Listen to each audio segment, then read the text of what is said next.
Hello and welcome to my channel. ঘুরতে যাচ্ছি, যাবো এখান থেকে হাওড়া স্টেশন। তো সল্টলেক থেকে মেট্রো ধরে নিয়েছি শিয়ালদা থেকে বাসে করে যাব হাওড়া। তো একটা নতুন অফবিট ডেস্টিনেশনে আজকে যাচ্ছি। তো পুরো ডিটেলস ইনফরমেশন পাবেন, কিভাবে যাবেন আপনারা, সমস্তটা ভিডিওটা দেখতে থাকুন। সবাই তো ইস্পাতে যায়, তো আমি আজকে ইস্পাতে যাচ্ছি না, আমি যাচ্ছি মেমো ট্রেনে। তো চলুন দেখা যাক মেমো ট্রেনের এক্সপিরিয়েন্সটা কেমন হয়।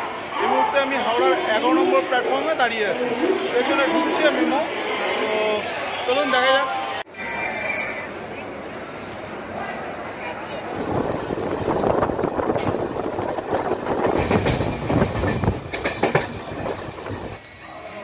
সবে এসে নামলাম শর্টডিয়া স্টেশন, দেখতেই পাচ্ছেন শর্টডিয়া স্টেশনে ফুটব্রিজ। এই ফুটব্রিজ ক্রস করবেন, এই হলো শর্টডিয়া স্টেশন। আর সামনেই টোটো দাঁড়িয়ে আছে, টোটোতে বললেই আপনাদেরকে নিয়ে চলে যাবে এই অফবিট ডেস্টিনেশনে। সামনেই টোটো। তো চলুন টোটোর দিকে এগোনো যাক, দেখা যাক টোটোর সাথে কথা বলে। এই টোটো করেই চলে এলাম এই অফবিট ডেস্টিনেশনে। এখনও ডেস্টিনেশনের নাম আপনাদেরকে বলিনি। তো ভাড়া খুবই কম, মাত্র 25 টাকা করে। তো কোনো অসুবিধা নেই, আপনারা চলে আসবেন স্টেশন থেকে টোটো ধরে, যে কোনো টোটো ধরে চলে আসতে পারেন। তো চলুন ভেতরে যাওয়া যাক।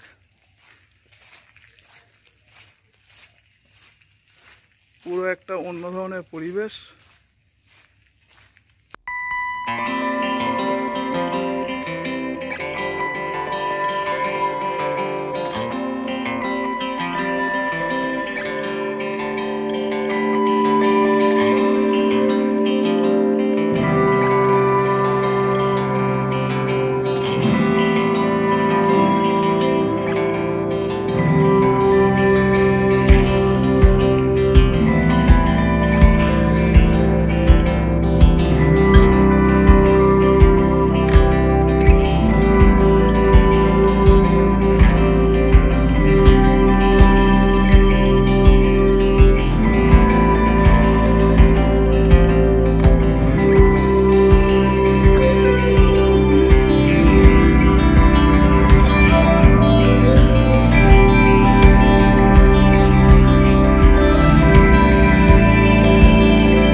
বেশ ডেকোরেটিভ করা। দেখুন বেশ বড় জায়গা, খাওয়া দাওয়ার ঠিক পাশেই এটা করা আছে, একটা ছোট্টখাট্ট চিলড্রেন্স পার্ক। একটু ফ্রেশ হয়ে চলে এলাম ডাইনিং হলে। তো এখানে ডাইনিং হলে অনেকেই খাওয়া দাওয়া করছেন, তো চলুন আমরা খাওয়া দাওয়া করবো এখন। তো দেখাই আপনাকে যে এখানে কারা কারা খাওয়া দাওয়া করছে। অনেক গেস্ট আছেন আজকে এখানে, সবাই খাওয়া দাওয়া করছেন। তাছাড়া দাদা খাওয়া দাওয়া হয়ে গেছে, দেখতেই পাচ্ছেন এখানে।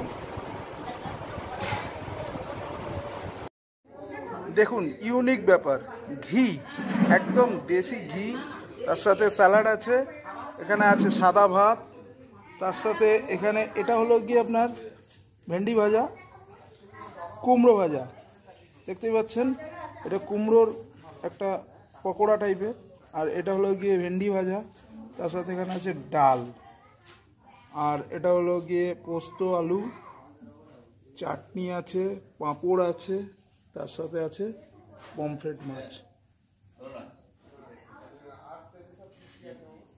তো এবার খাওয়া দাওয়া করে দেখতে হবে যে খাবারের স্বাদগুলো ঠিক কেমন আছে।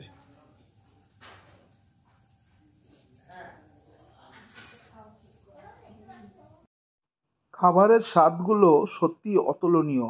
প্রত্যেকটা খাবার একেবারে মনে হচ্ছে ঘরের তৈরি ঘরোয়া খাবার, খুবই টেস্টি ছিল। তাই আমি দেখতে চলে এলাম এত সুন্দর খাবার কে তৈরি করলো। এই যে এখানে আছে না গোবিন্দদা, খুব ভালো মানুষ, খুব হেল্পফুল। আপনারা এলে ওনার আতিথেয়তা পাবেন খুব ভালোভাবে। তো গোবিন্দদাকে আপনারা দেখে রাখুন। লাঞ্চ শেষ করে বেরিয়ে পড়লাম একটু এই হোমস্টেটা ঘুরে দেখার জন্য। বিশাল বড় এরিয়া, বনের পাখি হোমস্টে, এবং যেটা কিনা একমাত্র এই শর্টডিয়া থেকে খুব কাছে, এবং এই শর্টডিয়াতে এই একটি হোমস্টে আছে। দেখুন এখানে কুল লঙ্কা বলে, এই কুল লঙ্কা একদম লাল হয়ে আছে, প্রচণ্ড ঝাল হয়। তো আমি অপেক্ষা করছিলাম টোটোর জন্য, একটু এখানকার লোকাল সাইট সিন ঘুরবো। তো তার মাঝখানে ভাবলাম আপনাদেরকেও একটু এই হোমস্টেটা ঘুরিয়ে দেখিয়ে দিই। তো দেখুন এখানে কত রকমের রঙের গাছ রয়েছে। আচ্ছা ওইটা লাল একটা কি দেখতে পাচ্ছি, ও এটা হলো গিয়ে ড্র্যাগন ফ্রুট। তো দেখুন এখানে ড্র্যাগন ফ্রুট পর্যন্ত এনারা চাষ করেছেন এবং বেশ ভালোই ফলন হয়েছে বলে আমার তো মনে হলো। এছাড়াও এখানে নানান ধরনের শাকসবজির গাছ রয়েছে, পেঁপে গাছ রয়েছে, এবং বিশাল বড় এরিয়া। অপেক্ষা না করে চলে আস, এই বর্ষায় মজাই আলাদা। বেগুন গাছ, লাল শাক গাছ, অনেক ধরনের গাছ এখানে দেখতে পাচ্ছি, কলা হয়ে রয়েছে গাছে, সত্যি খুব সুন্দর। তো আপনারা যারা চ্যানেলটি এখনও সাবস্ক্রাইব করেননি তাদেরকে রিকোয়েস্ট করছি অবশ্যই চ্যানেলটিকে সাবস্ক্রাইব করে রাখুন। এই ধরনের অফবিট ডেস্টিনেশন আপনারা আমার এই চ্যানেলেই সবসময় পাবেন। যারা ঘুরতে ভালোবাসেন তারা চ্যানেলটি অবশ্যই সাবস্ক্রাইব করে রাখুন। দেখুন কত বড় এরিয়া এবং কত গাছ, পুরো সবুজে ভরা। এবার একটু বাইরে ঘুরে, এই টোটো এসে গেছে, এখন এখানে কিছু লোকাল সাইট সিন করবো।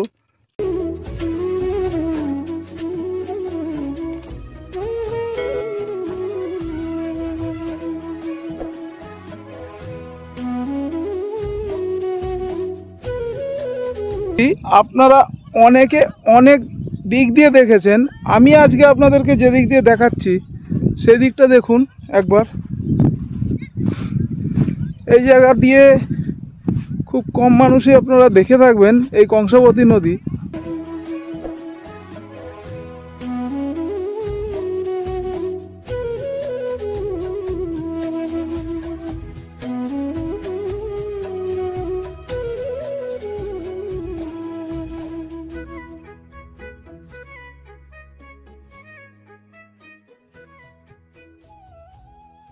তো আমার পেছনে দেখতে পাচ্ছেন আপনারা কংসাবতী নদী। তো এখন বর্ষাকাল, বেশ জল আছে, আর আজকে যে বিকেলের ওয়েদার সেটা সত্যি ঘুরে বেড়ানোর জন্য খুবই সুন্দর। তো আমি যে জায়গা দিয়ে এখানে এসছি এই জায়গাটাও আরও খুব সুন্দর। তো আপনারা যদি যে হোমস্টেতে আমি আছি বনের পাখি, তো সেখান দিয়ে যদি আপনারা আসেন এই জায়গাটায় আপনারা আসতে পারবেন, খুব ভালো লাগবে আপনাদের। দেখে নিন পেছনটা।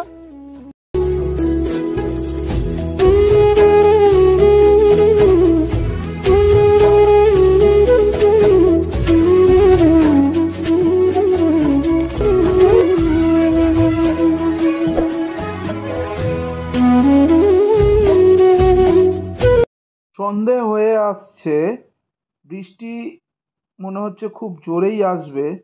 তো এবার আবার হোমস্টেতে ফিরে যেতে হবে। তো চলুন হোমস্টের দিকে আস্তে আস্তে ফিরে যাই, কারণ না হলে এই মেঠো রাস্তা দিয়ে যাতায়াত করতে খুব অসুবিধা হয়ে যাবে। তো আজকে রাত্রেবেলা ওখানে কিছু প্রোগ্রাম আছে, চলুন দেখা যাক। কিন্তু বৃষ্টির কারণে মনে হচ্ছে প্রোগ্রাম হবে না। তো তাহলে রাত্রে খাওয়া দাওয়া করে শুয়ে পড়তে হবে। তো দেখা হবে একেবারে কাল সকালে। তার আগে রাত্রে কি খাবার ছিল সেটা একটু দেখিয়ে নিই। হ্যাঁ, এখানে রয়েছে রুটি আর চিলি চিকেন, একদম সিম্পল খাবার ছিল। আরও কিছু খাবার ছিল আমি নেইনি, কিন্তু খাবারটা টেস্টি ছিল, সঙ্গে ছিল সন্দেশ। সকালে ব্রেকফাস্ট নিয়ে চলে এসছেন দাদা, দেখুন। দেখা যাক ব্রেকফাস্টে দাদা কী এনেছেন। দাদা কী এনেছেন?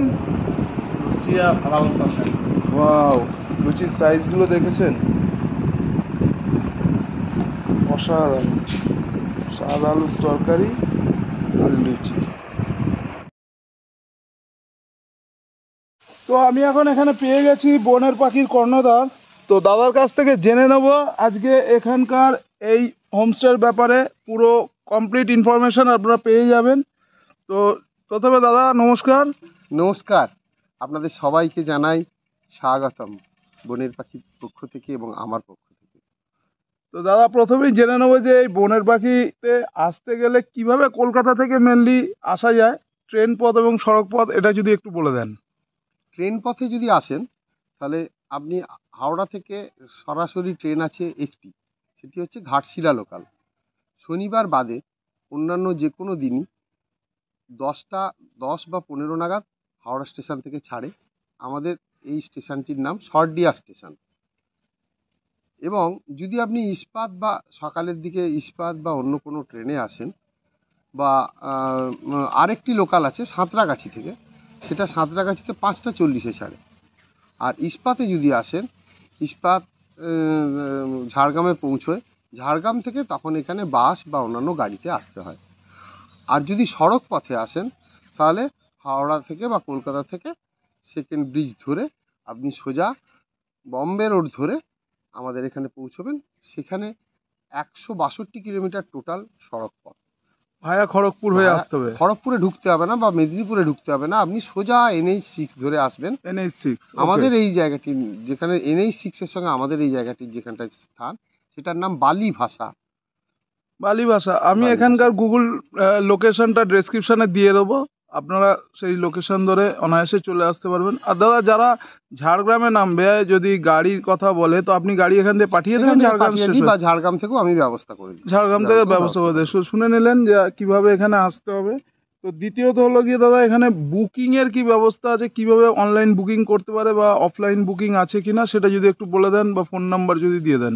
আমাদের ফোন নাম্বারে যদি ফোন করেন সেক্ষেত্রে আমরা QR কোড পাঠিয়ে দিই, আপনি সেই মতোভাবে টাকা জমা করতে পারেন, দিয়ে এইভাবেই বুকিংটা করা হয় আমাদের এখানে। দাদা ফোন নাম্বারটা একটু বলে দিন। ফোন নাম্বার হচ্ছে 7908101362। যে নাম্বারটা দাদা বললেন ওটা আপনারা স্ক্রিনেও দেখতে পাচ্ছেন।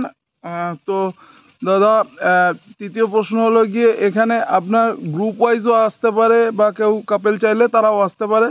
তো আপনাদেরকে অলরেডি আমি ডবল বেডরুম দেখিয়েছি, আপনার ডরমিটরি রুমও দেখিয়েছি।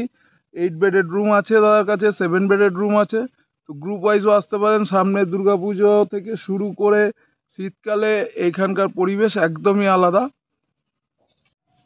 তো দাদার কাছ থেকে এবার আমরা জেনে নেব যে দাদাদের এখানকার যে প্যাকেজ আছে বা ট্যারিফ প্ল্যান আছে রুমের, বা আপনার ফুডিং লজিং কি বিষয়টা আছে দাদা একটু যদি ক্লিয়ারলি বলেন আমাদের দর্শকদের, তাহলে ওনাদের একটু সুবিধা হয়। তো আপনার ডবল বেডরুম বা এই 7 বেডরুমের যে ভাড়া কত কি আছে একটু যদি বলেন। আমাদের এখানে মূলত 6টি ডবল বেডের রুম আছে। এটা এসিও করা যায়, নন এসিও করা যায়, এবং একটি 8 বেডের রুম। প্রয়োজন সাপেক্ষে ওটাকে 10 বেডের রুমও আপনারা করে নিতে পারেন। আবার আরেকটি আছে 7 বেডের রুম, সেটাকে প্রয়োজন সাপেক্ষে 9 বেডও করে নেওয়া যায়। এবারে ডাবল বেডের যে রুম, সেই ডাবল বেডের রুমের রেন্ট হচ্ছে 2150 টাকা। সেখানে আমরা দিই টি কফি মেকার থাকে রুমের মধ্যে, এবং আপনার কমপ্লিমেন্টারি ব্রেকফাস্ট থাকে দুজনের জন্য। ওকে। এবার 8 বেডের যে রুম, সেই বেডের রুম চার্জ হচ্ছে 4800 টাকা। সেখানেও 2টো বাথরুম এবং 2টো এসি আছে। আর 7 বেডের রুমেও রেন্ট হচ্ছে 4200 টাকা। সেখানে ডাবল এসি এবং ডাবল বাথরুম আছে। এছাড়াও আমাদের পুজোর আগে থেকেই, মানে বর্ষা চলে গেলেই 5টি টেন্ট আছে।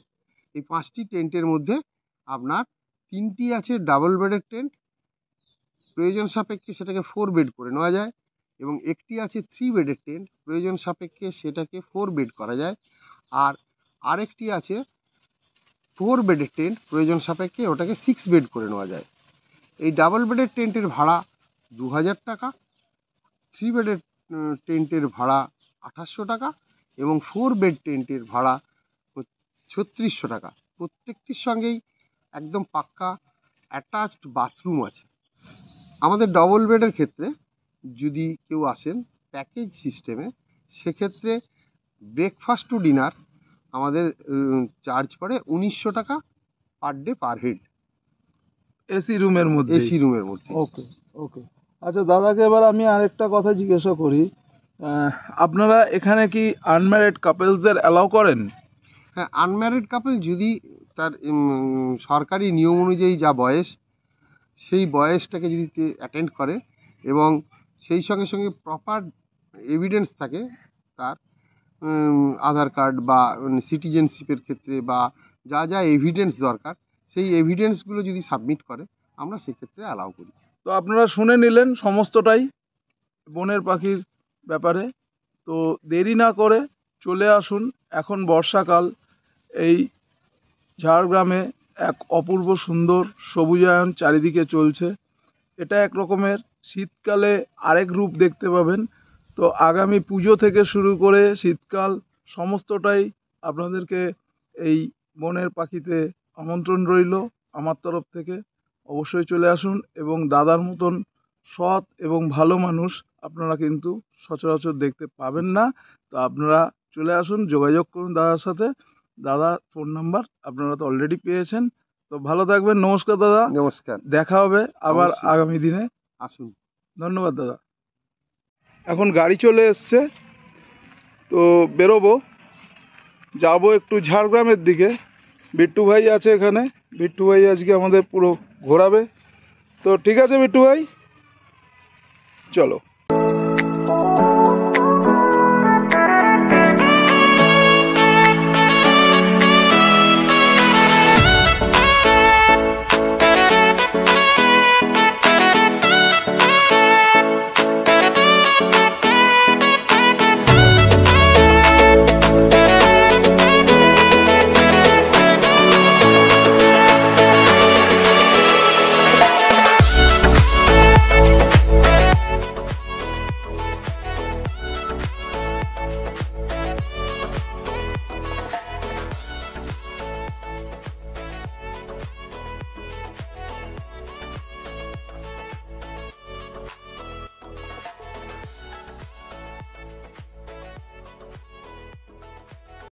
তো এখন চলেছি কনক দুর্গা মন্দিরের দর্শন করতে। তো চলুন ভেতরে আপনাদেরকে একটু দেখাই মন্দিরের। যতটা পারমিশন দেবে ততটাই আপনাদেরকে দেখাতে পারবো, কিন্তু পরিবেশটা অসাধারণ। দেখুন পুরো পরিবেশটা। চলুন আপনাদের এই চিল্কিগড় কনক দুর্গা মন্দির সম্বন্ধে কিছু ছোট্ট তথ্য দিই। এটি মহারাজ গোপীনাথ বানিয়েছিলেন আজ থেকে প্রায় 500 বছর আগে, এবং উনি স্বপ্নাদেশেই এই মন্দির তৈরি করেন। এবং এখানকার যে দেবী মা আছেন, মা দুর্গা, ওনার মূর্তি পুরোপুরি সোনার স্বর্ণ মূর্তি, যেটি কিনা মাত্র 2 ফিট হাইট। এবং এটি হলো গিয়ে ডুলুং নদীর একদম পাশে, আর যা কিনা বর্তমানে ঝাড়গ্রাম টাউন থেকে মাত্র 14 কিলোমিটার দূরে অবস্থিত। তো আপনারা অবশ্যই আসবেন এই মন্দিরে, খুবই জাগ্রত মন্দির। আপনারা চাইলে পুজোর ডালা নিতে পারেন এখান থেকে, আপনারা দেখতেই পাচ্ছেন স্ক্রিনে, এবং জায়গাটি খুব সুন্দর মনোরম। তো চলুন এবার যাওয়া যাক ডুলুং নদীর পাড়ে।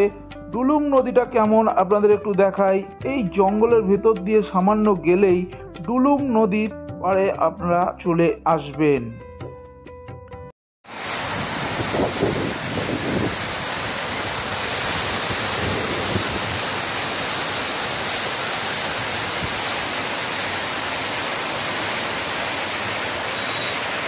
বন্ধুরা, আপনারা দেখতে পাচ্ছেন এই হলো গিয়ে লুলুং নদী, যে কিনা বর্ষায় একেবারে ফুলে ফেপে উঠেছে।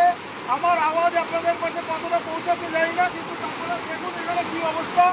ঠিক পরিমাণে জল যাচ্ছে, যেটা কিনা কনক দুর্গা মন্দির, কনক দুর্গা মন্দির থেকে একদম ওয়াকিং ডিস্টেন্সে আপনারা এখানে এই বর্ষাকালে দেখতে পারেন এই লুলুং নদীর ভয়ঙ্কর দৃশ্য।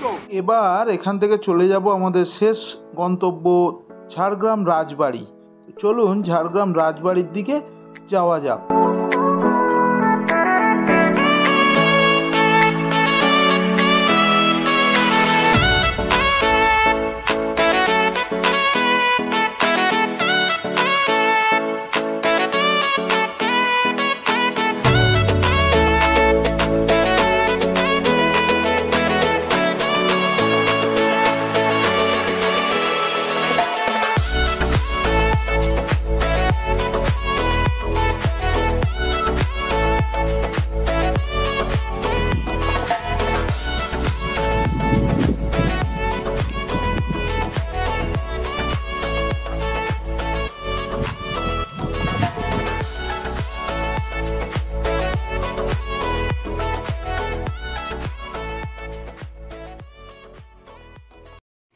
সারাদিন ঘোরাঘুরির পরে এখন চলে এসেছি ঝাড়গ্রাম স্টেশন। তো এখান থেকে ইস্পাত ধরে চলে যাব সোজা হাওড়া। তো সারাদিন যে ভাই আমাদেরকে ঘুরিয়েছে, তো সেই ভাইকে পেয়ে গেছি। তো ভাই, তোমার নামটা বলে দাও। বিট্টু। বিট্টু। বিট্টু ভাই দারুণ, খুব ভালো ছেলে। তো বিট্টু ভাইয়ের নিজের গাড়ি। তো বিট্টু ভাই, তোমার ফোন নাম্বারটা বলে দাও, যারা এলে এখানে বিট্টু ভাইকে ফোন করবে, পেয়ে যাবে তোমরা। 9564552358। নাম্বারটা আপনারা স্ক্রিনেও দেখতে পাচ্ছেন, নাম্বারটা থাকছে। তো বিট্টু ভাইয়ের সাথে আপনারা যোগাযোগ করে নেবেন। খুব ভালো ছেলে, সমস্ত রকমের গাইড করে দেবে আপনাদের। এই ঝাড়গ্রাম পর্ব আমি এখানেই শেষ করছি এই ব্লগটি। যদি ভিডিওটি ভালো লেগে থাকে অবশ্যই লাইক করবেন, কমেন্ট করবেন এবং শেয়ার করবেন। চ্যানেলটাকে সাবস্ক্রাইব করে রাখবেন এই ধরনের নানান নতুন নতুন ইনফরমেশন পাওয়ার জন্য। আবার দেখা হচ্ছে আবার কোনো একটা অফবিট ডেস্টিনেশনে। ততক্ষণ ঘুরতে যাচ্ছি চ্যানেলের সাথে, আপনারা অবশ্যই থাকুন।